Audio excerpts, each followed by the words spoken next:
আর দেখি তোর পিছনে কি, বার কর দেখি। কি রে বাবা, তুই নেশা করস আর এর জন্যই প্রতিদিন আমার কাছ থেকে টাকা নেস? আর তুই বলে আমার কথা কইয়া, আমার অপারেশনের কথা কইয়া জুয়েলের কাছ থেকে 10,000 টাকা নিছ। আর তুই এই টাকা দেও নেশা করছ। এই দিন দেহার লেগে তোরে বড় করছি, তোরে এই শিক্ষা দিছি আমি। তোর মা তোর ছুডু রাইখা মারা গেছে, তোরে কোনোদিন তোর মায়ের অভাব বুঝতে দেই নাই বাবা। আর তুই এই সুযোগ নিয়ে নেশার সাগরে বাইসা গেলি। বাবা আমি তোর কাছে হাত জোর করে কইতাছি, তুই এই পথ থেকে ফিরায়। আমি চাই না আমার সন্তান নেশা করে ধ্বংস হয়ে যাক। আব্বা তুমি ঠিকই কইছো, এই বন্ধু বান্ধবের পালাই পড়া আমি নেশার জগতে ঢুকে পড়ছি। এই নেশা আমারে ধ্বংস করে দিছে, এবং কি এই যুব সমাজটারে ধ্বংস করে দিছে।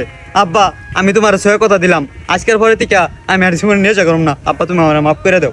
বাবা তুই যে তোর ভুল বুঝতে পারছ, এটাই আমার কাছে অনেক। ভিডিওটি বেশি বেশি শেয়ার করে দিন, যাতে সবাই দেখে বর্তমান সমাজ ব্যবস্থাটা বুঝতে পারে।